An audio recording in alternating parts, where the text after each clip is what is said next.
Nós somos a Igreja Adventista Boa Semente, e desejamos que a paz do Senhor Jesus Cristo esteja com você.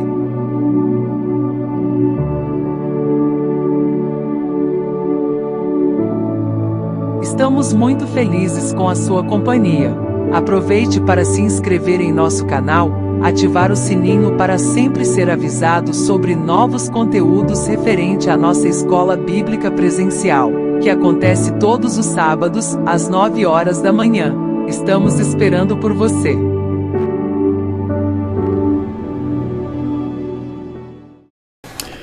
Olá, meus irmãos. Seja a paz do Senhor Jesus Cristo sobre a vida de todos vocês. Esta paz que deve ser o norte, a baliza da vida de todos nós. Pela graça de Deus, estamos juntos outra vez para mais uma oportunidade de refletirmos juntos sobre um tema relacionado à palavra de Deus. Nesta oportunidade, nós estaremos refletindo sobre o assunto que estaremos conversando em nossas rodas de estudo bíblico no momento da escola bíblica do sábado, dia 27 de julho de 2024. Seguimos pensando nesta pergunta: entendes o que lês? Nós estamos entendendo o que nós estamos lendo nas Escrituras? Porque do nosso entendimento depende o nosso aproveitamento. Se nós não entendermos minimamente ao que a palavra tem nos ensinado, tem nos apontado, nós vamos perder a oportunidade de entendermos, de colocar em prática na nossa vida aquilo que estamos lendo. O nosso tema para hoje, dentro dessa pergunta, se estamos ou não entendendo o que nós estamos lendo, hoje nós vamos abordar um chamado para Deus, nosso chamado para Deus. E o nosso chamado para Deus, nós só vamos entendê-lo plenamente se nós entendermos o que nós estamos lendo. E para começo de pensamento, João escreveu palavras de Jesus no capítulo 6 do seu Evangelho, e o verso 44 é o texto de ouro da nossa reflexão. Está escrito assim: palavras de Jesus: ninguém pode vir a mim se o Pai que me enviou o não trouxer. E eu, completa Jesus, o ressuscitarei no último dia. Portanto, a nossa atenção ao que a palavra de Deus nos tem revelado passa pela manifestação, pela colaboração, pela cooperação, pelo trabalho direto de Deus em favor da nossa alma. Ninguém pode vir a mim, disse Jesus, se o Pai o não trouxer. De maneira que, logo de início, podemos pensar: se somos servos de Deus, se estamos servindo a Deus, não foi porque a nossa curiosidade simplesmente nos levou a isso, ou nosso interesse particular, ou porque alguém nos chamou por acaso, ou qualquer outro acontecimento similar. Se nós estamos buscando servir a Deus, viver debaixo da orientação de Deus, Deus está envolvido com isso. O próprio Deus tem parte nisso. A nossa decisão passou pelo crivo, pelo agir de Deus sobre nós. Na introdução, vamos dizendo que, de modo geral, as pessoas não percebem o que provocou suas motivações para se aproximarem do Evangelho. Você que já viveu parte da sua vida fora da orientação do Evangelho, você que já viveu em outros tempos sem sequer pensar sobre Deus e sobre a possibilidade de Deus estar atuando diretamente sobre a sua vida, você tem essa experiência. Porque alguma coisa nos moveu e nos fez aproximarmos do Evangelho. Mas a gente geralmente não percebe. Em princípio, pode até parecer que tudo foi por acaso. O que aconteceu? Eu ouvi uma pessoa, eu estava num determinado lugar, uma doença, um acidente, um fato fortuito aconteceu e eu tomei conhecimento das primeiras palavras sobre o Evangelho e daí por diante passei a prestar atenção, coisa assim. Parece que foi por acaso, mas não foi por acaso que nós nos encontramos com o Evangelho. Uma força escondida em algum lugar de nosso íntimo nos impulsiona e somos despertados, por vezes sem motivo aparente, e, por outras, porque algum clamor, algum grito de nossa alma nos faz mover em direção ao Evangelho. Também existem as motivações causadas por uma dor, por um desenlace que nos obrigam a sair em busca de alguma resposta ou solução.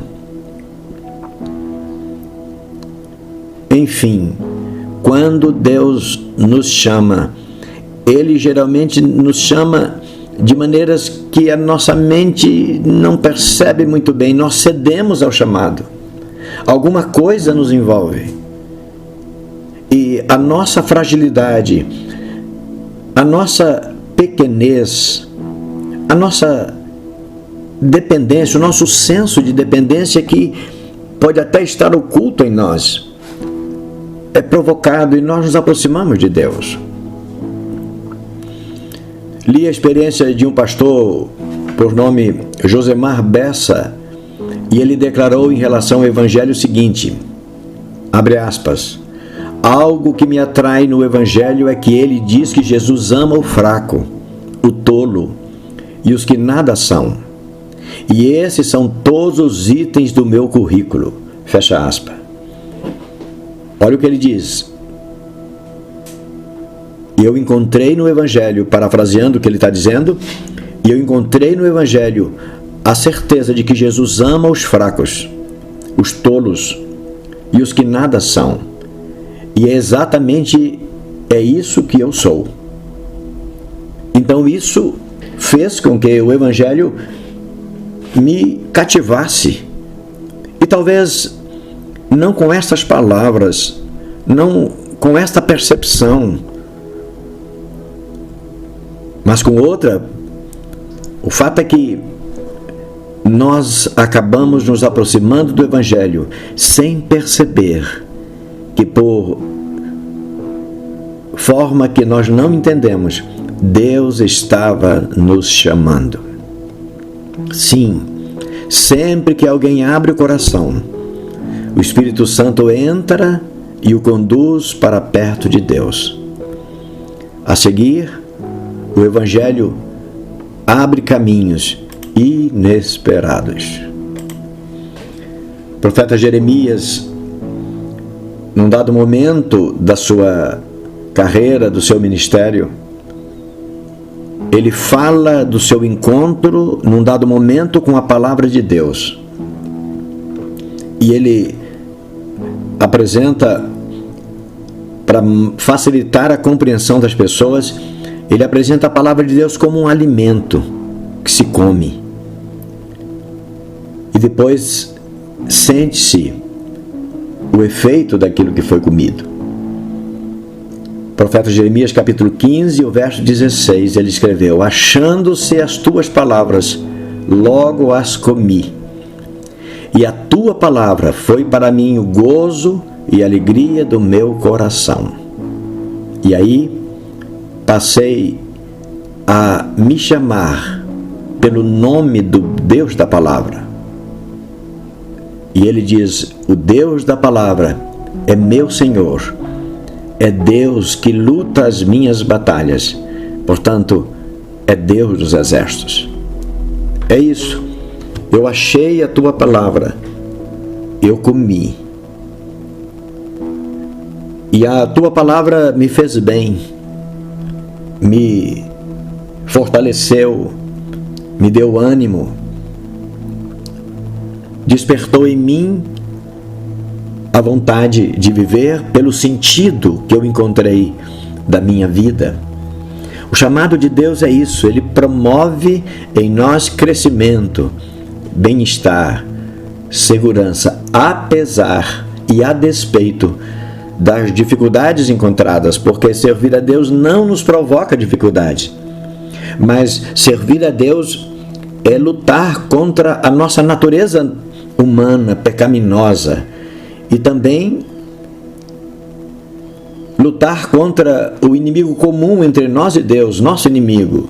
Portanto, se torna um desafio servir a Deus. Não, repito, não por causa da palavra do Evangelho ser alguma coisa confusa ou que promove dificuldades, mas porque servir a Deus, ouvir o chamado de Deus, dar atenção ao chamado de Deus, é dar as costas para alguém que quer lutar contra nós, que quer nos vencer, que quer nos destruir.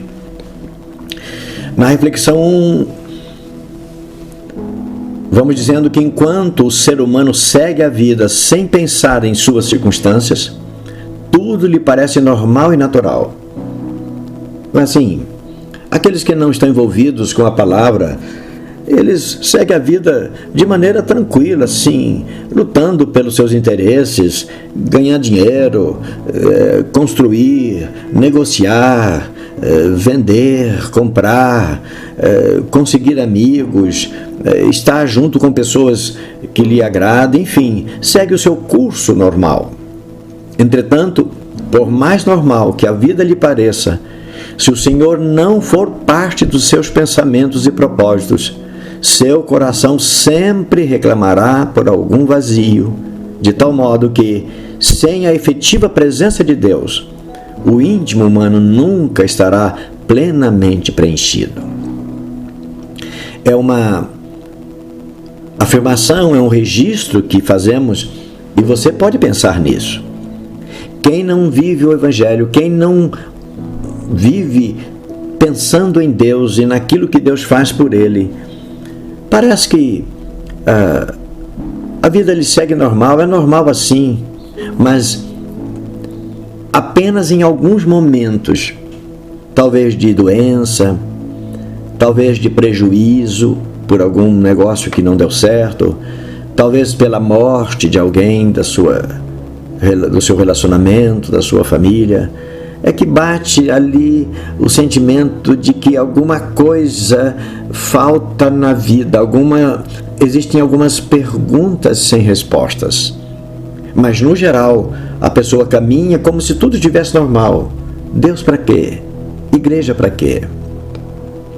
Conversei ainda por esses dias agora a respeito de um familiar de uma pessoa que vive o Evangelho, e a pessoa me disse assim, pastor, não é que ela seja contra, mas acha exagerada a quantidade de vezes que a gente frequenta a igreja, que a gente sai de casa para alguma atividade relacionada à igreja. E a pergunta é, por que tanta coisa? É isso, porque servir a Deus, fazer o culto a Deus, e ela inclusive concluiu o que falava, dando números. A pessoa diz, uma vez por mês indo na igreja não é suficiente? Porque a igreja faz parte, mas a vida segue normal. A gente não precisa se preocupar assim tanto com Deus. Afinal de contas, não é? Pensam, Se Deus nos ama tanto, e se Ele realmente tem toda essa capacidade que os que creem nele dizem que Ele tem, então Ele está com a gente, independente de qualquer outra coisa. Mas as pessoas seguem com essa alma totalmente ali aquietada num canto e somente se desperta para Deus em algum momento de adversidade. Alguns, sem se perceber, seguem assim e não imaginam que esse vazio, nesses momentos que lhe acomete, é exatamente o tamanho do espaço que só Deus pode ocupar na nossa alma, no nosso coração. Mas como não voltam-se para Deus, buscam preenchê-lo com outros ingredientes diferentes. Alguns se entregam à bebida. Quanto mais bebe, parece que melhor satisfação terá para a sua vida. Outros procuram entretenimento, coisas fúteis, que não lhe causam qualquer dano ou que não vincula ele a nenhum compromisso. Algumas outras pessoas buscam um estilo de vida mais arrojado, mais aparente, de mais aparência diante da sociedade. Alguns outros procuram na própria religiosidade. Irmãos, não vamos confundir religiosidade com fé e crença na palavra de Deus. Apenas aspecto religioso. É como disse a pessoa que estava a conversar comigo ainda há poucos dias. E uma vez por mês na igreja já não seria suficiente? Outras pessoas buscam satisfazer esses vazios que estão dentro delas através dos divertimentos. Alguns procuram satisfazer com coisas mais severas, mais sérias, mais comprometedoras, como vícios diversos, drogas, vício dos jogos, jogatinas, vício de compulsão que acaba transformando-se em compulsão por alguma coisa. Outros bens materiais, só valoriza dinheiro, dinheiro, dinheiro, dinheiro e dinheiro. Quando Deus está dentro de nós, quando nós damos ouvido ao Evangelho, quando nós abrimos a nossa vida para o Senhor entra em nós. O Espírito Santo começa a trabalhar os nossos pensamentos, nossos sentimentos. E a nossa vida muda, nossa visão em relação a tudo que nos cerca vão mudando. Jesus disse assim no Evangelho de João, no capítulo 10 e no verso 9. Eu sou a porta. Se alguém entrar por mim, salvar-se-á, e entrará, e sairá, e achará pastagens. Ele estava nesse momento falando sobre a imagem do pastor e das suas ovelhas. E ele estava a dizer que os que entram pela porta que é ele, entra para Deus. E Deus começa a fazer parte da vida da pessoa. E essa pessoa, então, passa a entender a vida em conjunto com a palavra e o ensinamento do Senhor. Coisa bonita, não é? É assim que acontece. Na reflexão 2, aliás, na sequência 1, nós vamos dizendo que somos todos humanos, mesmo sem Deus na direção da nossa vida. Nós somos pessoas humanas, temos nossa autonomia, temos a nossa forma de pensar. Deus nos dá a liberdade para a gente pensar, somos seres pensantes. Mas nossa humanidade muda para melhor na medida em que Deus, através do Evangelho, passa a integrar nossos pensamentos e propósitos.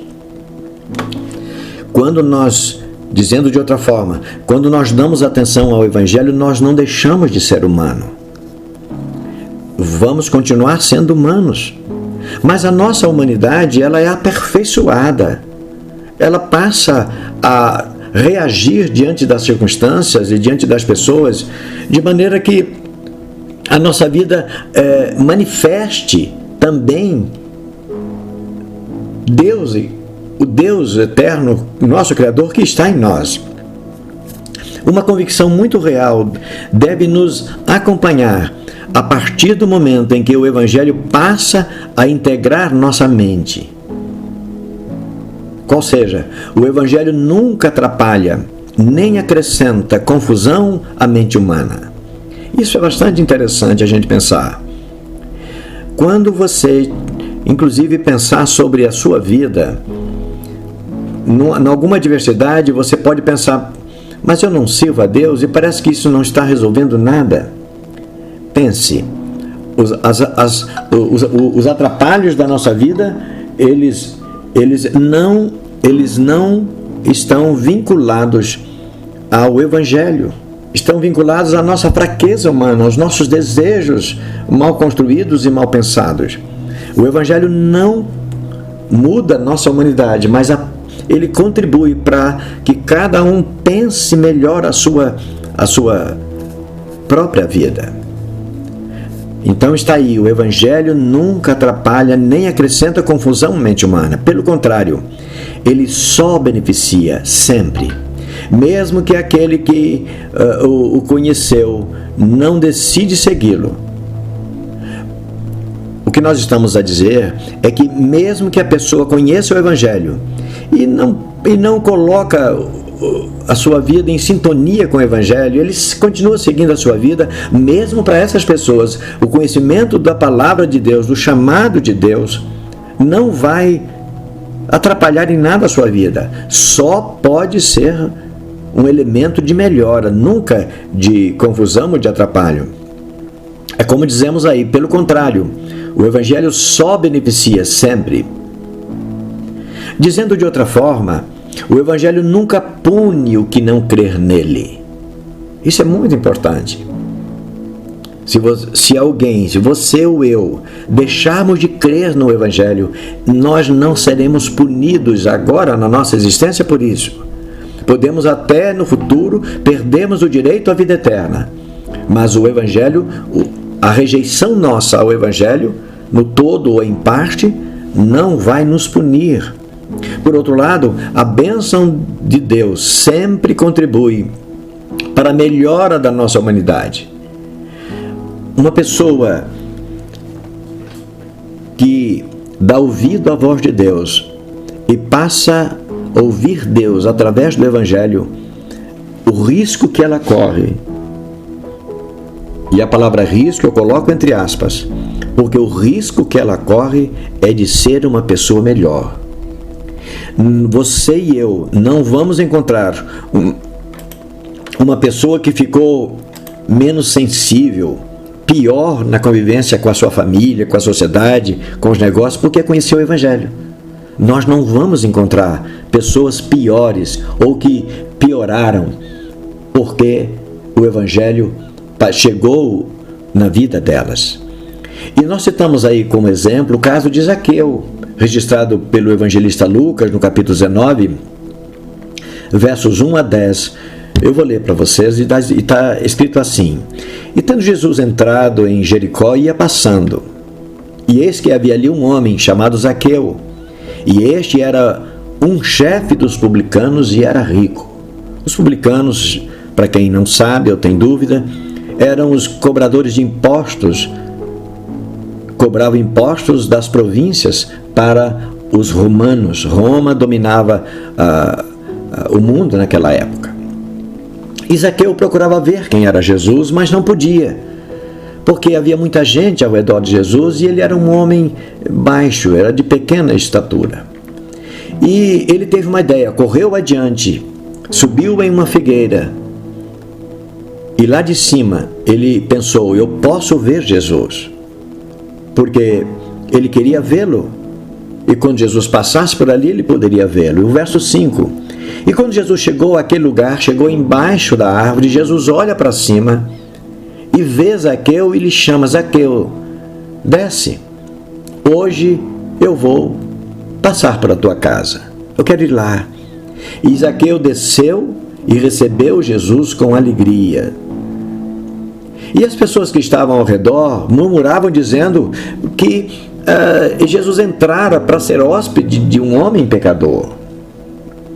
E Zaqueu viu a manifestação das pessoas, o desconforto das pessoas. Talvez lá do terraço da sua casa, lá do alto, ele olhou abaixo a rua e ele viu as pessoas reclamando: mas escuta, nós estamos acompanhando Jesus e Jesus se diz filho de Deus, e se ele fosse filho de Deus, como é que ele entra para comer com um homem tão indigno como esse aí? E Zaqueu ouviu isso. Certamente as pessoas se manifestaram verbalmente. E no verso 8 está dito que Zaqueu se levantou e disse ao Senhor: Senhor, eis que eu dou aos pobres metade dos meus bens. E se em alguma coisa tenho defraudado alguém, eu vou restituir 4 vezes mais para a pessoa que mostrar para mim que eu extorqui ela, que eu dei prejuízo para ela. E a suma da conversa de Zaqueu, da fala de Zaqueu, foi Jesus se manifestou em relação a isso, dizendo: hoje veio salvação a esta casa, porque este também, Zaqueu, é filho de Abraão. Porque o Filho do Homem, Jesus, veio buscar e salvar o que havia se perdido. Entenderam? O Evangelho sempre melhora. Eu não sei se Zaqueu continuou seguindo a Jesus. A Bíblia não informa qual foi o destino da vida de Zaqueu. Se ele permaneceu na fé, se ele começou a acompanhar Jesus, se ele estava entre os 120 na sinagoga, no cenáculo, quando os discípulos ficaram ali após a ascensão de Jesus, orando, até que veio sobre ele o Espírito Santo. Eu não sei, nenhum evangelista, nenhum autor das cartas, Paulo e outros, citam Zaqueu. Mas o fato é que o evangelho, o chamado de Deus, chegou para Zaqueu no coração dele e ele se manifestou um homem melhorado. Ele melhorou como pessoa, melhorou a sua humanidade. Logo de cara, sem pedir, ele diz: eu quero ajudar os meus irmãos pobres.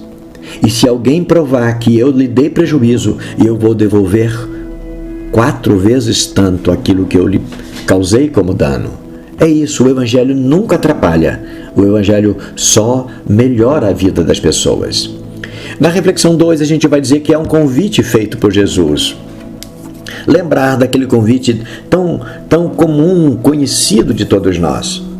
Esse convite só o evangelista Mateus registrou, e os pregadores têm falado dele reiteradamente, que quase nunca paramos para pensar sobre o seu real fundamento. Ao pé da letra, quando a gente ouve o convite feito por Jesus, a ideia que nos vem é que nos parece que as pessoas abastadas, saudáveis da mente, saudáveis do corpo, tranquilas, bem resolvidas na vida, com seus relacionamentos em paz, com a sua família tranquilo, parece que essas pessoas nunca são chamadas. Deus não chama essas pessoas. Essas pessoas parece que não se enquadram no chamado de Jesus. Entretanto, o convite de Jesus não se destina para somente algumas pessoas. Mas a gente tem a impressão que o convite de Jesus não se destina para as pessoas bem resolvidas na vida, aparentemente pelo menos. E mais, raramente os evangelistas convidam essas pessoas a aceitarem a Jesus para a salvação delas. Raramente as pessoas convidam: olha, você que está de bem com seus negócios, você que está no lucro, que a tua empresa está bem, que o teu empreendimento está caminhando muito bem, que a tua família está tudo em paz, você que tem um bom relacionamento na sociedade, enfim, que você está tranquilo, venha a Jesus, tome o fardo de Jesus. A gente não convida essas pessoas, mas o convite do Evangelho é para todas essas pessoas, porque quando Jesus fala do fardo, o convite que ele pede, sugere às pessoas: troquem o fardo que vocês têm para o fardo que eu vou dar, mesmo as pessoas que aparentemente não percebem que estão debaixo de algum tipo de jugo, elas estão. O pecado escraviza todos e o pecado não os trata bem. Mas o foco da pregação e dos apelos são os que se acham oprimidos, empobrecidos, com a família desajustada, com o casamento em pedaços ou em risco. Focamos geralmente os doentes, os desesperados. Eu estou me referindo àquele convite narrado por Mateus no capítulo 5 e verso 28. E a gente sugere que a gente leia isso e pense. Jesus faz o convite, escrito por Mateus, com as seguintes palavras: vinde a mim, todos os que estáis cansados e oprimidos, e eu vos aliviarei. Para a gente pensar, não há pessoa que não esteja cansada, por melhor que ande os seus negócios, por mais feliz que ele seja com a sua família, por mais tranquilo que seja a sua vida, por maior que seja a paz que está na sua casa, no seu lar, por mais que ele tenha um relacionamento bem ajustado com seus filhos, com seus pais, com seus colaboradores no trabalho, enfim, a alma está sedenta de Deus. O convite não é para a gente parar de ser pobre, parar de ficar doente, parar de se corromper, de se envelhecer. O convite é para a alma humana. Portanto, ela atinge a todas as pessoas. Vinde a mim todos os que estáis cansados e sobrecarregados. E cansados e sobrecarregados é a condição de todo ser humano, independente dos fatores externos, aquilo que lhe cerca. A alma humana depende de Deus, seja esta pessoa humana um rico abastado, seja essa pessoa humana um miserável que vive nas sarjetas da vida. Sejam as pessoas que têm a sua família tudo bem organizada, ou seja, aquelas pessoas cuja família esteja despedaçadas. O fardo que nós carregamos pelo pecado não depende do estado do nosso casamento, se estamos bem nos nossos relacionamentos familiares e íntimos no nosso casamento. O fardo que nós carregamos independe de fatores humanos e externos. O pecado nos faz escravos do que é mal, e o que é mal nos impõe coisas ruins. O mal nunca produziu o que é bom. Portanto, o chamado é para todos. E na sequência 2, para irmos já concluindo nossas reflexões, não por acaso a mensagem do Evangelho é chamada de boas novas. Já pensou nisso? E são boas novas para todas as pessoas, independentemente dos fatores externos que cercam essas pessoas. Se ela é uma criança, se é uma pessoa de meia idade, se é uma pessoa idosa ou muito idosa. Se é uma pessoa rica, pobre, remediada, se ela anda a pé ou de avião ou qualquer que seja a sua condição socioeconômica. O Evangelho é boa nova para o drogado, para o bêbado, para o promíscuo, para o devasso, para os ladrões, para os roubadores, para os que estão vivendo o melhor da vida, os que vivem bem com a sociedade. É sempre surpreendente. Boas novas é para todos. Impossível para nós imaginar hoje quão incrível é o impacto do convite feito por Jesus a seus primeiros discípulos. Marcos no capítulo 3, versos 13 e 14, Jesus subiu ao monte, chamou para si os que ele quis e vieram a ele. E dentre aqueles que vieram a ele, ele nomeou 12 para que estivessem com ele e os mandassem pregar. O chamado de Jesus, quando a gente ouve o chamado de Jesus, a gente percebe para quê, por quê. Jesus chamou bastante gente, pelo que se percebe no relato de Marcos. E das pessoas que ele chamou, ele separou 12. Ele nos chama a todos, e a cada um que ele chama, ele desperta para alguma coisa. O que você entende ser o seu chamado? Você foi chamado por Deus com qual finalidade? Para qual serviço? Para qual é a importância tua no reino? Pense, você não é inútil na causa. Deus tem um propósito, e você, se prestar atenção, ouvir o chamado de Jesus, você vai entender os seus propósitos no dia a dia. Você é importante porque você para Deus, você não é importante pelo que você faz, você é importante para Deus porque Deus te chamou e você deu atenção. Agora, o que você é capaz de fazer, as habilidades que você tem para fazer, não é isso que te faz importante. Isso são dádivas, são dons que Deus nos dá a todos, indistintamente. Mas lembre-se, nós não somos importantes para Deus pelo que nós fazemos. Nós somos importantes para Deus porque nós somos filhos dele. Que lindo isso, né? E por fim, na reflexão 3, para a gente pensar, mais importante que a cura e os milagres, a mudança da mente é que nos muda. Entenderam?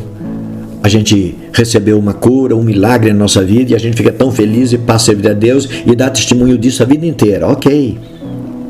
Mas isso não é o mais importante. O mais importante não é que você foi curado, é que você foi liberto de uma opressão maligna, é que você foi curado de uma doença grave, é que você teve sucesso nos teus negócios, é que você conseguiu controlar e viver em paz com a tua família. Entendeu? O mais importante não é isso. O chamado de Deus, o mais importante é que nós passamos a produzir no reino de Deus. Cada um de nós tem o seu espaço. É o que Jesus cita no capítulo 13 e 23, do verso 23, escrito por Mateus. Aquele que recebe a palavra, ouve o chamado, aceita e se volta para Deus, vai produzir cada um. Um produz 100, outro 30, outro 60, enfim, cada um de nós produzimos, todos nós produzimos no reino de Deus, quando nós ouvimos o seu chamado. Portanto, Deus nos chama a todos para alívio de nosso sofrimento, o sofrimento da nossa alma, a partir de um viver com esperança. O chamado para Deus, um chamado para Deus. A Bíblia nos dá essa informação, nós estamos entendendo que o que a Bíblia nos informa é que Deus está nos chamando, é que Deus nos tem chamado todos os dias, que Ele nos abençoe e nos faça perceber que Ele nos está chamando e que nós possamos responder-lhe como respondeu Samuel. Fala, Senhor. Dirija, Senhor. Conduza, Senhor, porque eu, o teu servo, te ouve. Ele nos abençoe. Amém. Graças a Deus. Não perca o estudo da próxima lição. Fique na paz do Senhor Jesus e até breve.